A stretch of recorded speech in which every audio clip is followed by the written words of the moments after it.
the curfews and everything started to ease up, I thought it'd be a really cool time for us to go and spend some time in JBay. Not only for me to be able to surf, but for Lyndall to be able to have that relaxed mindset while she's pregnant during such a crazy time. We ended up getting a few really, really good swells.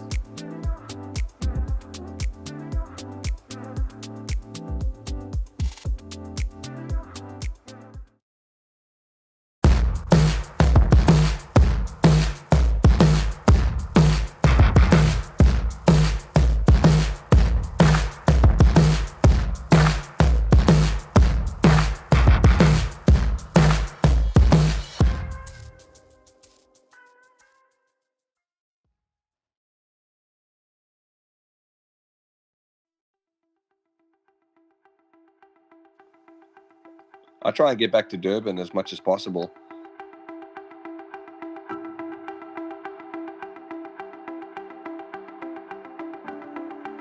I think the place you grow up and the style of waves that you grow up surfing definitely molds you into the type of surfer that you become. And that's what Durban's done for me. You know, those little beach breaks and running kind of sand bottom points.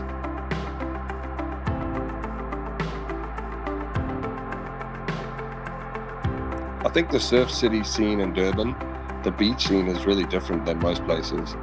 Obviously, you've got the massive city, which is right on the sand pretty much. And yeah, you just kind of get all walks of life, a lot of different experiences. And I think you can grow up pretty fast, you know.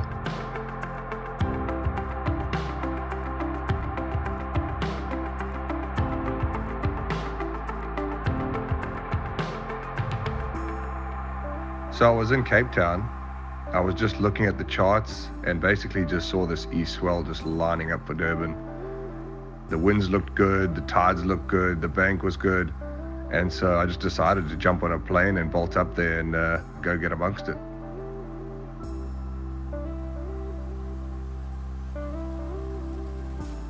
The winds were a little funky in the morning.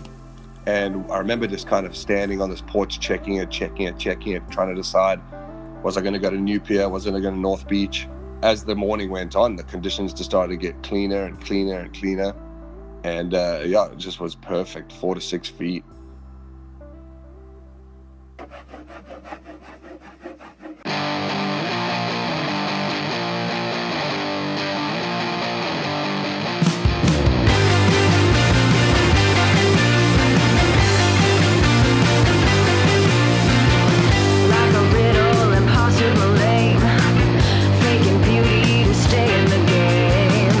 Bad riding, cover the walls.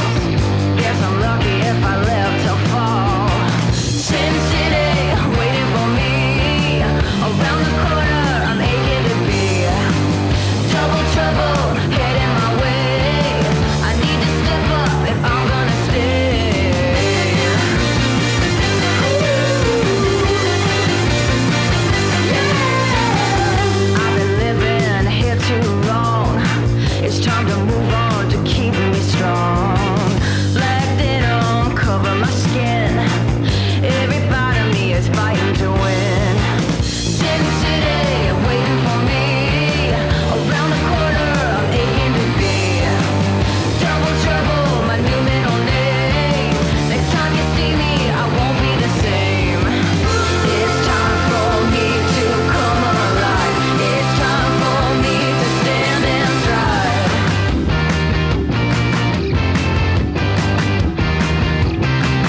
When I initially took off on the wave, I thought, oh, this is going to be the wave of the day. And I asked a friend if he was going to go. And in the very last minute, it was his turn. And he said, no. So I spun and went.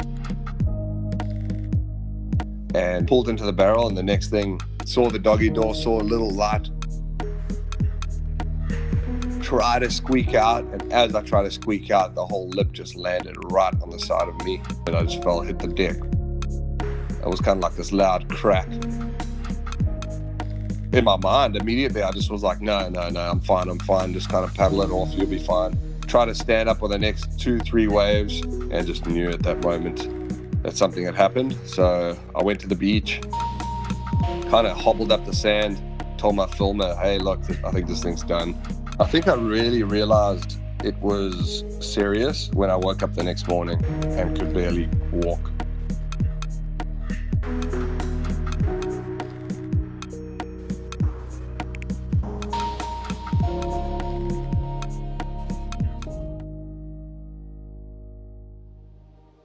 When I woke up the next morning and realized I had to get surgery, everything kind of sunk in. After missing the Olympics, it just fueled the fire even more. I think at that moment I just started putting my head down and working really, really hard on recovery, every waking second.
The San Fernando Valley.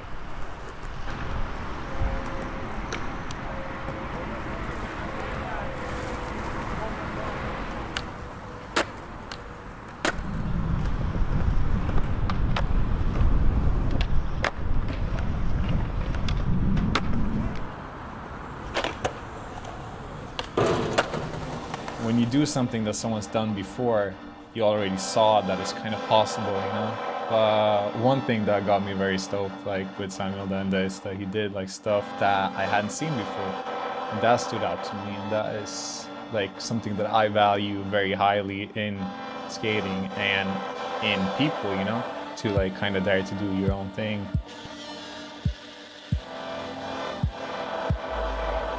Skating a wind shear is a lot more difficult. You're layering up with all this clothing, your toes are fucking freezing when you get to the spot, you're stiff, you have like 3 hours of daylight. Plus, when it does rain, it's still so humid that it's wet at the spot. It's a lot of like hardships to get through to actually skate.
like the lack of light. You start your day and you got, and you know you only have like a couple of hours of light. And if you work, then you know you go to work when it's dark, you get home when it's dark, and you never see light.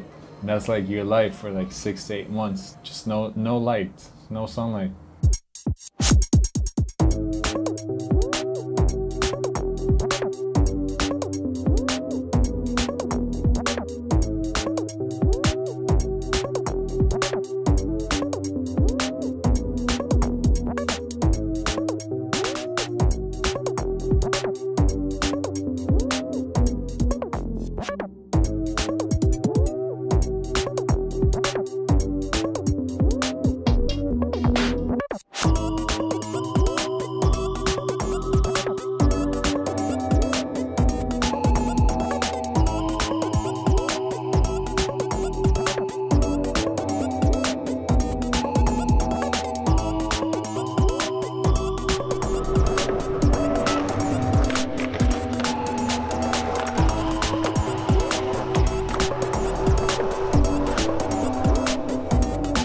At some point when like 3 months have passed and you haven't had like proper sunlight, even the thought of like getting away and that you could just like get on a plane, get out and it's sunny is feels surrealistic at that point, you know? And then you kind of need that reminder by traveling.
My name is Cameron Myler. I'm a 4-time Olympian in the sport of luge.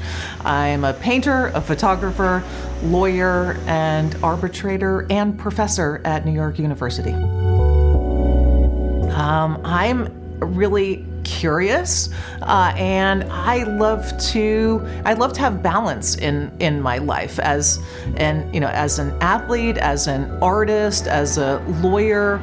I love trying to find that balance, which I think all Olympians do, of body, mind, and spirit. So my first artwork is focused on the word believe, and believe is something that every Olympic athlete must do. Believe in themselves and in their talents and what they're going to do on the day of competition. And I also have text incorporated. So the lawyer part of me, the part of me that has respect for rules and the foundation of the Olympic movement we find in the Olympic Charter, which starts with the fundamental principles. So it talks about what is Olympism. Winter is magical, and the snow and the ice and being able to do different sports in that kind of context for me is always something that I've loved. There's so much to be grateful for, and for me, I think sort of seeing the details is a reminder that there are many small things that we should sort of acknowledge and be grateful for and recognize on a daily basis.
February 8th, 1999.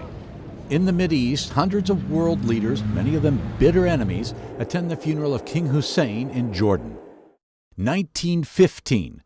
The Birth of a Nation, the silent movie epic about the Civil War, premieres in Los Angeles.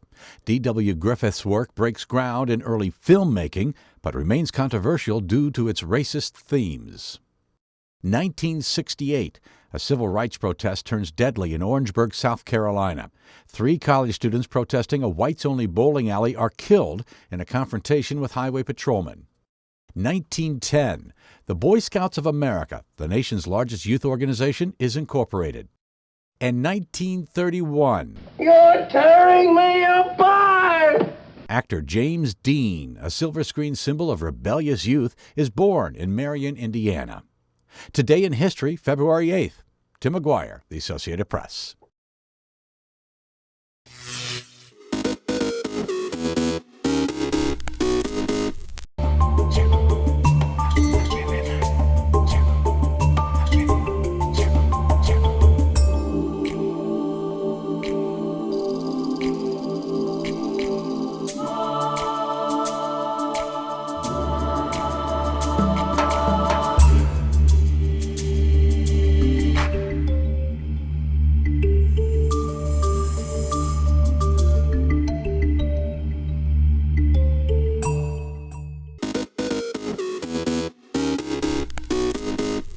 Welcome back in our studio, and in today's news,